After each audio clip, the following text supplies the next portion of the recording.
आज हम लोग बात करने वाले हैं ड्रग और फ्लूइड कैलकुलेशन के लिए पीडियाट्रिक वार्ड में जो भी ड्रग डोजेस हमें डॉक्टर्स मेंशन करते हैं डॉक्टर्स ऑर्डर में, तो उसको हमें कैसे कैलकुलेट करना है और बेबी के लिए कैसे हमें ड्रग एडमिनिस्टर करना है। तो आज हम लोग बात करेंगे ड्रग और फ्लूइड कैलकुलेशन के लिए, जो कि डेली बेसिस पे हमारा वर्क है और हम इसे कंप्लीट करेंगे। तो starting, patient name Akshanoor, age 1 month, weight 4.1 kg। Daily basis पे जब हम वेट लेते हैं उसी के बेसिस पे हमारे डोज कैलकुलेशन होते हैं। यहाँ मैंने जो पीडियाट्रिक डोज लिखा है वो इंजेक्शन सेफ्ट्राइक्सन का है ओनली, और ये नियोनेट है तो इनमें डोज होता है 50 to 75 mg पर kg per day. That means कि 24 घंटे में हम बेबी के वेट के अनुसार सिर्फ और सिर्फ 75 mg पर kg पर डे ही दे सकते हैं। ये हमारा एक्सट्रीम यूनिट है। अब डॉक्टर्स ऑर्डर जो हम लोगों के लिए पेशेंट के लिए इंजेक्शन सेफ्ट्राइक्सन है 150 mg IV 12 आवर्ली। अब ये उन्होंने किस बेसिस पे दिया है हम लोग ये डिस्कस करेंगे। इंजेक्शन सेफ्ट्राइक्सन एंटीबायोटिक है, डेली बेसिस पे हम लोग देखते हैं इसे वार्ड में, और ये हम इजीली वार्ड में एडमिनिस्टर करते हैं। बट उसको कैसे कैलकुलेट करना है हम लोग ये याद करेंगे, आज सीखेंगे।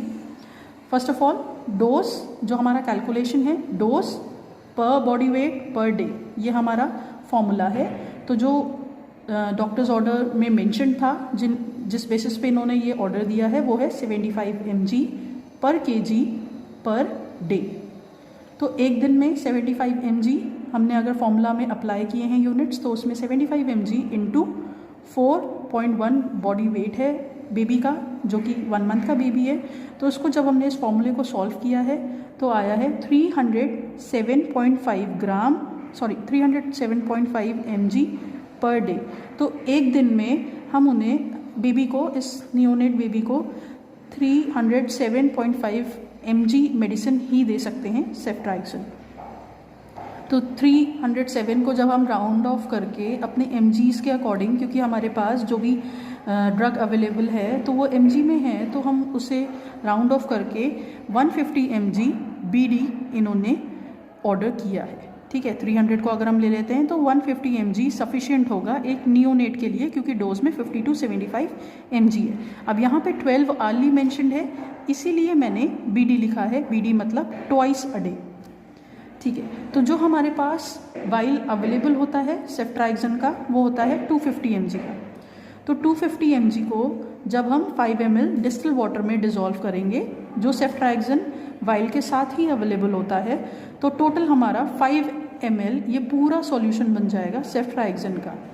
तो जब सेफ्ट्राइक्सन हमारे पास 5 ml पूरा हो गया तो वो 250 mg है।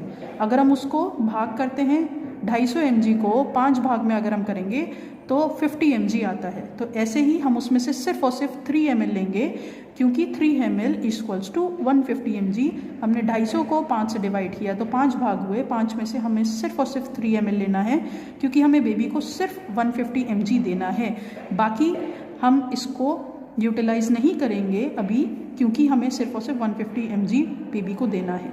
अब क्योंकि इंजेक्शन सेफ्ट्राइक्सन है, एक एंटीबायोटिक है, और ये बेटर एक्शन और साइड इफ़ेक्ट्स को रिड्यूस करता है अगर हम इसे स्लो IV इन्फ्यूजन के लिए दें। वो बेस्ट रूट होता है नियोनेट के लिए या बेबी के लिए।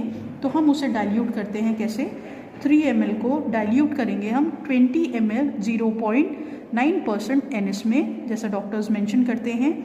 अब हमारे पास जो पूरा ड्रग है वो 20 ml की सिरिंज में हम लोग ने लोड कर लिया है। तो 20 ml की सिरिंज में जब हम लोग लोड करते हैं तो उसके बाद जो आपका प्रिपेयर्ड ड्रग है उसमें ऐसे मेंशन होना चाहिए इंजेक्शन सेफ्ट्राइक्सन प्रॉपर, ताकि रीड हो सके कितने mg है, 150 mg है।